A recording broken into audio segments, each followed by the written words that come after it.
미세 플라스틱에 대해서 좀 내용을 정리해서 함축해서 강의를 해드리겠습니다. 미세 플라스틱은 해양 환경 오염의 주범이 되고 있고 계속해서 침적되는 걸로 인해서 우리가 급기야는 우리 식탁에까지 미세 플라스틱을 먹게 되는 이런 결과를 초래하고 있습니다. 그래서 여기에 대해서 정리한 내용을 중심으로 설명드리도록 하겠습니다.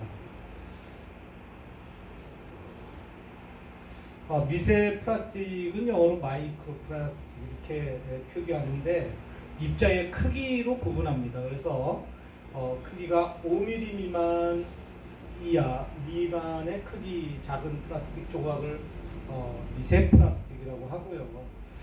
보다 작은 아주 초미세 플라스틱은 나노 플라스틱이라고 설명하고 있고, 이거는 이제 100만 분의 1에 해당하는 미터, 마이크로미터로 이렇게 표기하고 있습니다. 우리가 이제 흔히 미세 플라스틱도 많이 이야기하지만 짧게 부수어져서 초미세 플라스틱 형태로 돼서 물 또는 어패류, 그 다음에 공기 중에도 포함되어 있는 이런 것들이 우리를 위협하고 있는데 네이버 지식백과에서 가져왔습니다. 대개 이제 해양 오염 물질이 유입되는 발생 경로를 보면 일회용 플라스틱과 굉장히 많고요. 그 다음에 이제 제품 포장용 스티로폼, 그 다음에 생활 하수로부터 강하천을 따라서 바다로 흘러 들어오는 오폐수, 그리고 이런 것들은 장마 또는 태풍 이런 때 많이 흘러 들어오게 돼 있죠. 그래서 이제 형성별로 보면 비닐, 합성 섬유, 타이어 분진가루, 그 다음에 선박에 칠하는 페인트, 그 다음에 이제 스티로폼으로 되어 있는 부표, 그물, 로프, 각종 어구, 그 다음에 이제 앵카 포함해서 폐 선박, 그 다음에 이제 유류 취급 시 흘러 들어가는 오염물질 이런 것들이 대표적이라고 볼 수 있겠습니다. 다음은 유엔에서 경고하는 메시지를 한번 들려드리겠습니다. 유엔에서는 이 플라스틱의 심각성을 가지고 어떻게 얘기하고 있냐면 매년 바다에 약 1000만 톤의 플라스틱 쓰레기가 버려지고 있다. 이로 인해서 해양 생물이 죽어가는 이런 사례가 많이 보고되고 있죠. 최근에 고래라든지 거북, 그 다음에 각종 물고기들의 사체에서 많이 이런 그물이나 플라스틱 조각이 나온 거가 이렇게 보도되고 있는 걸 본 적이 있죠. 또한 전 세계 해양에 26만 8천 톤, 조각으로 보면 약 25조 개의 플라스틱 부유물, 그 다음에 이런 것들이 떠 있다고 이야기하고 있고요. 북대서양 바다에 1km 평방미터당 약 3,500개가 검출된 적이 있다. 이런 보고가 있습니다. 굉장히 심각하죠. 그리고 국내에서도 해안가 갯벌에 1세제곱킬로미터당 12,000개에서 928만 개가 검출되었다고 한국해양과학기술원에서 발표한 사례가 있습니다. 이런 걸 볼 때 굉장히 심각한 거를 또 한 번 느끼게 되죠.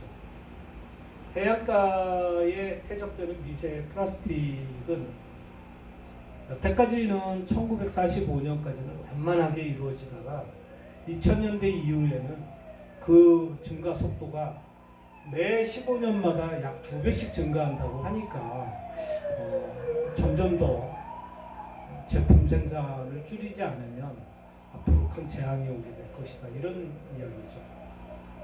북대서양에 어류 총 761마리를 표본 조사해 보니까 약 11%에서 검출이 되었다.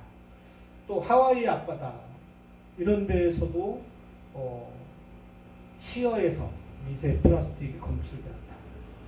우리 국내에서는 거제, 마산 이런 굴 양식장에 게 이런 양식되는 데서도 97%가 검출되었다고 2017년 식품의약품안전처에서 보고된 바가 있습니다. 다음을 보겠습니다. 우리가 흔히 서울 도심을 흐르는 한강에 1제곱미터당 1mm 이하 크기의 플라스틱 조각이 2.2개가 검출됐다는 보고가 있습니다. 강으로 흘러들어가는 미세 플라스틱은 우리가 의류 세탁으로 인해서 많이 잘게 부서져서 흘러들어가고 있는데요. 연간 약 1000톤가량이 유입되는 걸로 보고가 되고 있습니다. 옷 한 벌을 세탁할 때마다 70만 개의 파이버 섬유가 입자로 부서져서 흘러들어가고 있다. 그래서 하수로 유입되는 폐수는 대개 옷폐수, 생활폐수 이런 것들은 1세제곱미터당 약 1300개에서 460만 개의 입자가 유입되고 있고 다시 종말 처리를 통해서 1세제곱미터당 7.6개에서 12.6개 정도 평균입니다. 흘러내보내고 있다. 이렇게 또 발표된 적이 있습니다. 우리가 이런 심각한 상황을 매스컴을 통해서도 가끔 보고 있는데요. 이렇게 국립환경과학원에서 발표 자료를 인용한 적이 있습니다.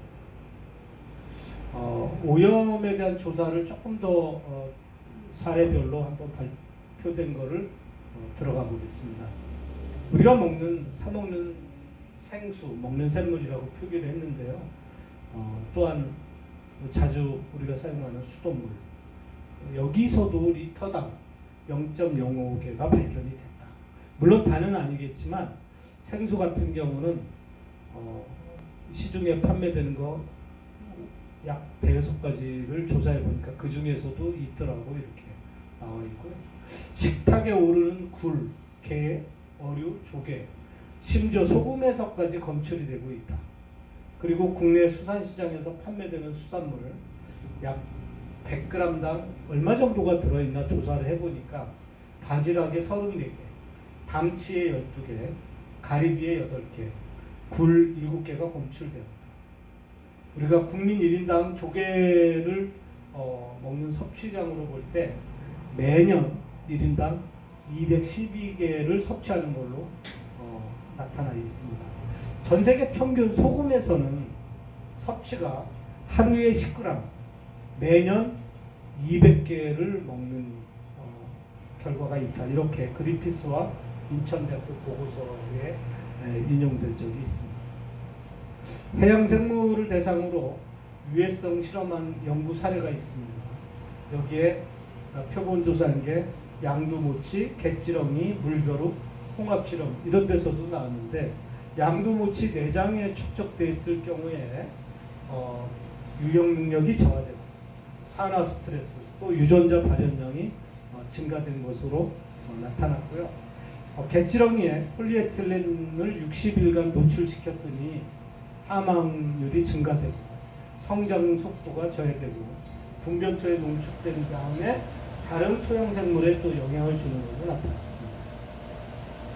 물벼룩 실험에서는 알주머니에 축적이 되어서 생식 및 발달이 저하되는 현상이 두드러지게 나타났다. 우리가 홍합에서도 볼 수가 있는데 미세 플라스틱을 접촉시켰더니 6시간 이후부터는 염증 반응이 현저히 나타나더라. 이렇게 보고된 적이 있습니다. 다음은 또 공기 중에서 미세 플라스틱은 없는 것. 공기 중에서도 실험한 결과가 있습니다. 프랑스 피레네 산맥은 굉장히 청정 지역인데요. 역시 거기에서 표본 조사를 5개월 동안 실시를 해봤더니 미세 플라스틱이 검출되는 샘플 결과가 나온 적이 있습니다.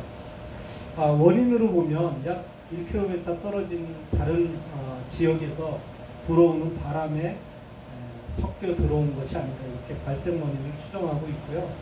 1평방미터당 약 366개 미세 플라스틱 입자가 공기 중에 포함되어 있는 시료를 채취한 적이 있습니다. 우리가 호흡을 할 때 연간 약 3,000에서 6,000개의 미세먼지를 들이마심으로, 물론 미세 플라스틱이 섞여 있는 미세먼지죠, 호흡기 질환에 큰 영향을 미칠 수 있다고 보고된 적이 있습니다. 다음으로 넘어가겠습니다.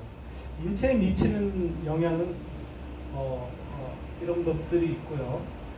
선진국의 저감 노력, 이런 걸 한번 살펴보도록 하겠습니다. 유엔 및 미국의 사례를 보면, 유엔에서는 유엔이라든지 유엔 환경 정책이나 유엔 환경을 같이 연구하는 사람들은 해양 폐기물 국제 파트너십도 설립하고, 또 해양 플라스틱 쓰레기에 관한 결의안도 채택하고, 해양 쓰레기 예방 및 저감을 위한 행동을 촉구하고 국제적인 조치를 요구한 바 있습니다. 우리나라의 경우 이런 것들도 본받아서 선진국을 따라서 우리도 열심히 하고 있는데, 다음에 소개해드리겠습니다. 미국의 캘리포니아주, 그 다음에 뉴욕시 이런 데서는 2014년부터 일회용 봉투 사용을 금지시켰고, 비용을 또 워싱턴 DC에서는 추가했고요. 마이크로비즈 청정해약 법안을 발표하고 미세 플라스틱이 포함된 세정용 화장품을 생산을 금지시켰고요. 스티로폼 사용도 역시 2019년에는 뉴욕시에서 금지시킨 바 있습니다. 우리나라에도 저감 방안으로 사례가 있는데요. 해양수산부 및 식약청의 사례만 간단하게 살펴보면, 2015년 부피가 많이 차지하는, 거의 37%에 차지하는 스티로폼 부표, 우리 바다에 떠 있는 부표인데요. 이걸 다 전량 해소하겠다고 친환경 부표 사용 장려 정책으로 제도를 마련한 적이 있고요. 식품의약청 의약안전청에서는 2017년 화장품 원료로 사용되는 마이크로비즈 사용 방안, 여기를 금지시키는 이런 보고를 한 적이 있습니다. 해양 오염을 줄이는 실천 방향이 되겠습니다. 미세 플라스틱 발생량을 줄여야 되겠습니다. 그래서 어떻게 해야 되느냐, 비닐 등 일회용품 수요를 줄일 수 있도록 우리가 사용을 자제해야 되겠습니다. 일회용 플라스틱은 재활용률을 높일수록 우리가 생산을 줄이게 되니까 재활용하는데 재활용 분리수거 이런 것 철저히 해서 다시 만들지 않도록 해야 되겠습니다. 또한 난분해성, 쉽게 없어지지 않는 플라스틱 제품의 쓰레기에 대해서는 분해되는 기술을 좀 개발해야 되겠습니다. 그리고 생분해성 바이오 플라스틱의 소재를 개발하고 이런 제품을 상용화해야 되겠습니다. 그리고 플라스틱 제품의 생산을 줄이고 친환경 제품을 사용하는 걸 생활화해야 되겠습니다. 우리가 이런 상황으로 간단하게 미뤄볼 때 플라스틱 일회용품을 할 수 있는 대로 사용하지 않도록 해야 되겠고요. 습관적으로 비닐을 많이 사용하지 않습니까? 그래서 시작 바구니 들기, 이런 것들도 역시 우리가 생활 속에 실천할 때 조금이라도 이런 문제를 해결하는데 우리가 실천 과제로, 실천 방향으로 습관을 바꿔야 되겠습니다. 여기에서 본 것처럼 우리는 우리 바다를 지키기 위해서 실천하는 일이 크게 어려운 것이 아니다. 내가 생활에서 재활용 분리수거, 또 일회용 비닐 사용, 또 일회용 컵, 이런 것들, 일회용 빨대, 이런 것들을 좀 덜 사용하면 지구 또는 해양이 좋아지지 않을까, 이렇게 생각합니다. 여기서 마치도록 하겠습니다. 감사합니다.